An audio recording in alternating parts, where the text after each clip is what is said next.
అమరావతి నుండి కాకుండా రాష్ట్రం నలుమూలల నుండి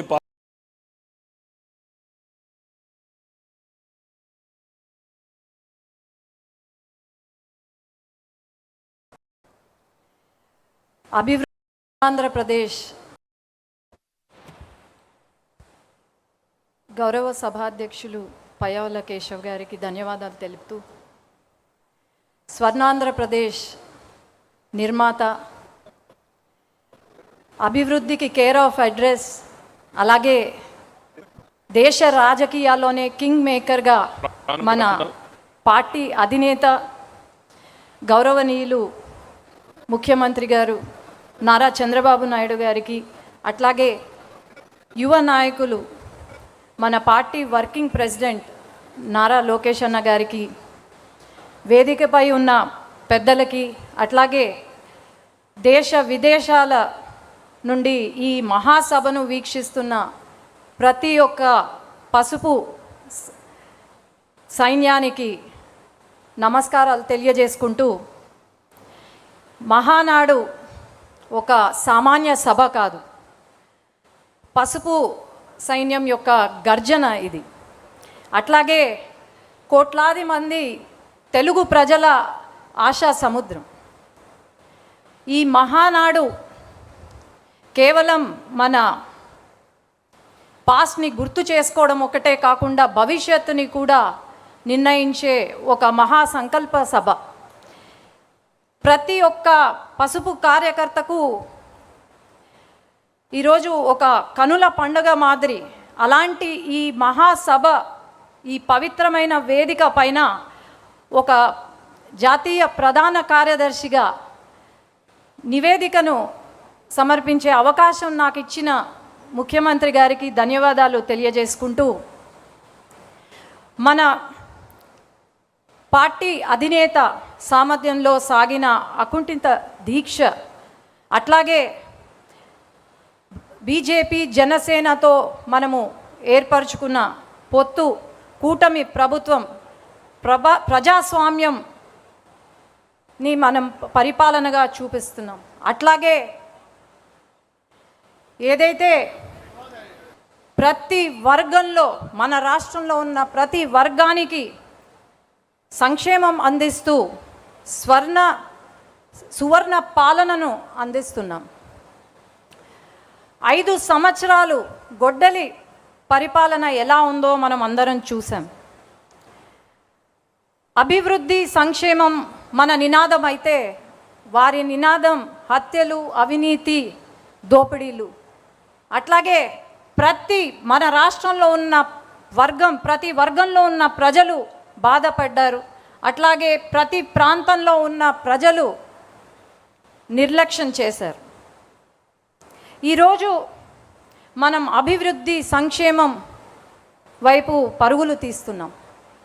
ఆనాడు వారి పరిపాలనను మనము ప్రశ్నిస్తే, కార్యకర్త నుండి మన నాయకుడు వరకు, మన అధినేత వరకు తప్పుడు కేసులు పెట్టి, మన పైన హింసించి, మన పైన తప్పుడు కేసులు, అట్రాసిటీ కేసులు పెట్టారు.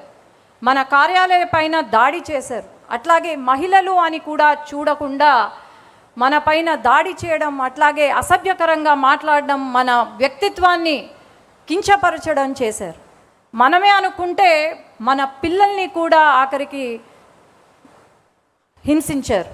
కానీ బహుశా ఇప్పుడు వాళ్ళకు అర్థమైనట్టుంది, ప్రతి ఇంట్లో పిల్లలు పుడతారేమో కానీ మన తెలుగుదేశం పార్టీ కార్యకర్త ఇంట్లో యోధులు పుడతారని బహుశా అర్థమైనట్టుంది వాళ్ళకు.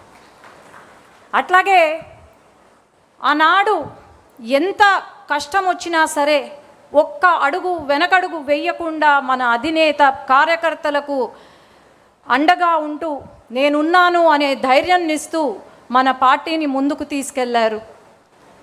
ఈరోజు మనము ఒకటే మన మనసులో ఉండాలి, మనం పని చేసేది మన పార్టీ కోసం, మన అధినేత కోసం, అట్లాగే మన పార్టీ యొక్క నినాదం కోసం తప్ప వ్యక్తిగతంగా కాదు అని నేను తెలియజేసుకుంటున్నాను.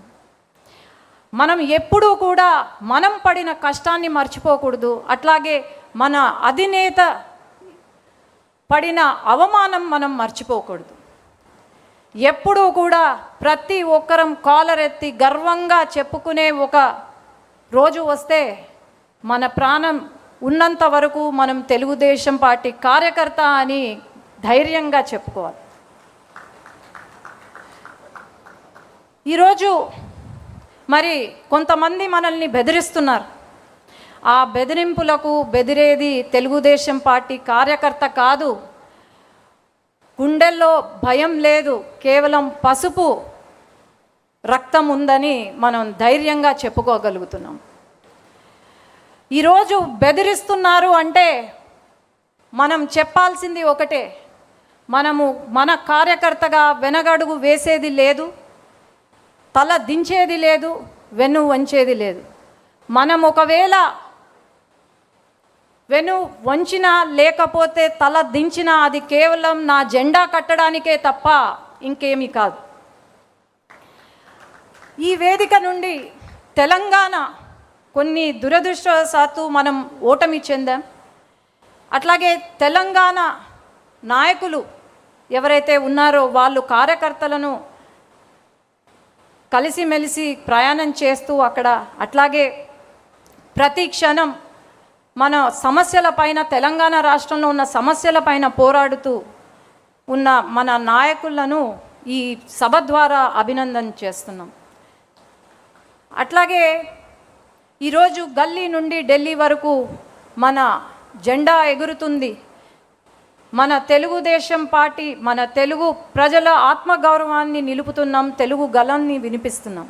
అండమాన్ దీవుల నుండి కూడా మన తెలుగుదేశం పార్టీ జెండా రెపరెపలాడుతుంది.